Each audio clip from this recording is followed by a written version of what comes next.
तो हेलो दोस्तों, स्वागत है हमारे यूट्यूब चैनल में। तो देखिए दोस्तों, BA सेमेस्टर 2 2025-29 के MU दोस्तों, ये भी टू एवालेंस ऑफ लाइट्स एंड राव है दोस्तों। VVI सब्जेक्टिव क्वेश्चन है दोस्तों।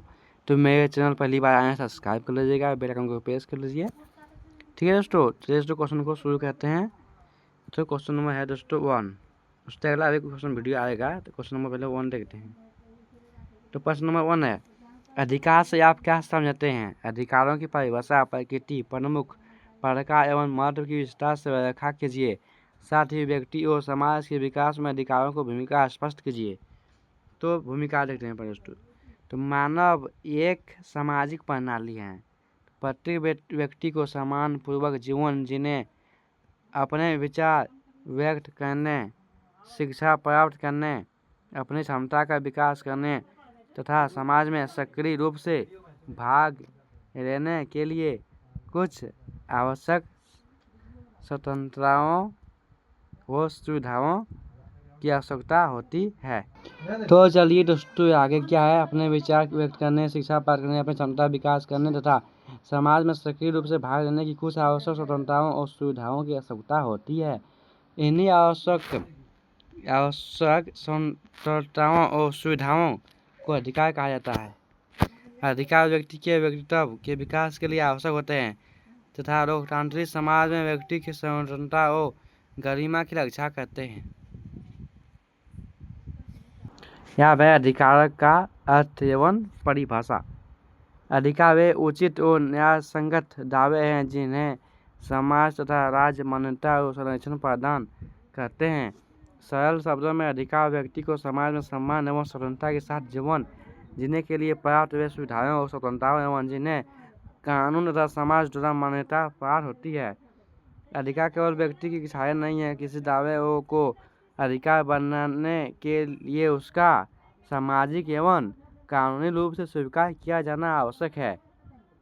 ठीक है, उदाहरण के लिए प्रत्येक व्यक्ति को शिक्षा प्राप्त करने का अवसर मिलना उसके विकास के लिए आवश्यक है। ठीक है दोस्तों, उदाहरण के लिए है कि उसके प्रत्येक व्यक्ति को शिक्षा प्राप्त करने का अवसर मिलना उसके विकास के लिए आवश्यक है और कानून द्वारा मान्यता मिलने पर यह अधिकार का रूप लेता है। अधिकारों की प्रकृति। तो अधिकारों की प्रमुख विशेषताएं निम्नलिखित हैं। तो क्या है? तो पहला है, अधिकार सामाजिक होते हैं।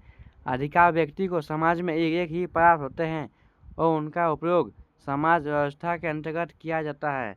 दूसरा, अधिकारों को मान्यता प्राप्त होती है।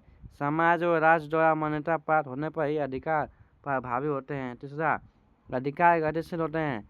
समय और परिस्थितियों के परिवर्तन के साथ अधिकारों की प्रकृति एवं क्षेत्र में परिवर्तन होता है। ठीक है, आगे देखते हैं। आगे है, अधिकार सीमित होते हैं। अधिकार सीमित होते हैं। किसी व्यक्ति के अधिकार दूसरे व्यक्तियों के अधिकार को सामाजिक हितों को नुकसान नहीं पहुंचा सकते। पांचवा, अधिकार और कर्तव्य परस्पर संबंधित हैं। जहां व्यक्ति को अधिकार प्राप्त होते हैं, वहीं दूसरे के अधिकार का सम्मान करना उसका कर्तव्य भी होता है। छठा, अधिकार व्यक्तित्व के विकास में सहायक हैं। इनके माध्यम से व्यक्ति अपनी क्षमता, प्रतिभा और विचारों का विकास कर सकता है। अधिकारों के प्रमुख प्रकार। अधिकारों को विभिन्न अधिकारों का वर्गीकृत किया जा सकता है। प्रमुख प्रकार इस प्रकार का है। तो क्या है? तो पहला, नागरिक अधिकार। नागरिक अधिकार ये व्यक्ति को स्वतंत्र एवं सम्मानजनक जीवन जीने के लिए आवश्यक अधिकार हैं, जैसे समानता, स्वतंत्रता, जीवन और व्यक्तिगत स्वतंत्रता आदि। दूसरा, राजनीतिक अधिकार। इनके माध्यम के नागरिकों राजनीतिक प्रक्रिया में भाग लेते हैं। मतदान करना, चुनाव लड़ना तथा शासन में भागीदारी करना इसके उदाहरण हैं। 3 नंबर है, सामाजिक अधिकार। इनका उद्देश्य व्यक्ति को समाज में समान अवसर एवं सामाजिक सुरक्षा प्रदान करना, शिक्षा, सामाजिक सुरक्षा और समान व्यवहार आदि इससे संबंधित है। चौथा, आर्थिक अधिकार। इनका संबंध व्यक्ति की आर्थिक सुरक्षा और आजीविका से है। काम करने का अवसर, उचित मजदूरी तथा आर्थिक सुरक्षा इसके उदाहरण है। अब है पांचवा, सांस्कृतिक अधिकार। इनके माध्यम से व्यक्ति अपनी भाषा, संस्कृति, परंपरा और संस्कृत पहचान को बनाए रख सकता है। छठा, मानव अधिकार। तो ये ऐसे अधिकार हैं जो प्रत्येक मनुष्य को केवल मानव के कारण प्राप्त होते हैं। जीवन, स्वतंत्रता, समानता, गरिमा आदि इसके प्रमुख उदाहरण हैं। अब अधिकारों का महत्व। तो अधिकार व्यक्ति और समाज दोनों के लिए अत्यंत महत्वपूर्ण है।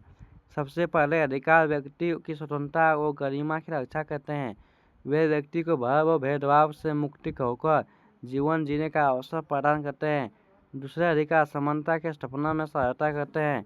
जाति, धर्म, लिंग या अन्य आधारों पर होने वाले भेदभाव को रोकने में अधिकार महत्वपूर्ण भूमिका निभाते हैं। तीसरे, अधिकार लोकतंत्र को मजबूत बनाते हैं।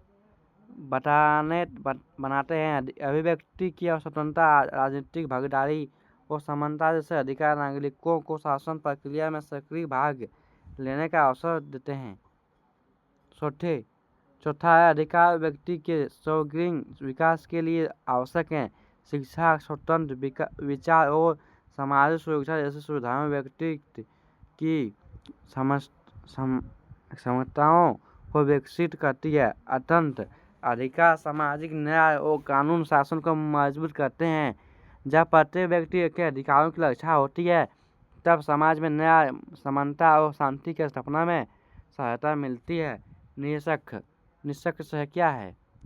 तो इसका निष्कर्ष है, अतः अधिकार व्यक्ति के स्वतंत्र समाजना को सुरक्षित जीवन में आधारशिला है। ये केवल व्यक्ति को स्वतंत्रता प्रदान नहीं करते बल्कि उसे समाज और राष्ट्र के विकास में सक्रिय भूमिका निभाने योग्य बनाते हैं। अधिकार और कर्तव्य एक दूसरे के पूरक हैं। इसलिए एक लोकतांत्रिक समाज में अधिकारों की रक्षा के साथ साथ दूसरों के अधिकार का सम्मान करना भी आवश्यक है। मजबूत अधिकार व्यवस्था की न्यायपूर्ण, समानतापूर्ण और लोकतांत्रिक समाज के निर्माण का आधार बन सकती है। ठीक है दोस्तों, तो चलिए दोस्तों, ये भी 2 था दोस्तों, avalanche of light and love का दोस्तों, सेमेस्टर 2 2025-29 के एमयू था दोस्तों। ये क्वेश्चन नंबर 1 दोस्तों कंप्लीट हो गया। तो दोस्तों वीडियो अच्छे लगे तो चैनल को सब्सक्राइब कर लीजिएगा दोस्तों, वीडियो में कमेंट कीजिए, अपने दोस्तों को शेयर कीजिएगा दोस्तों। ठीक है दोस्तों, अब दोस्तों अगला क्वेश्चन दोस्तों आएगा, चैनल को सब्सक्राइब कर लीजिएगा दोस्तों। जय हिंद, जय भारत।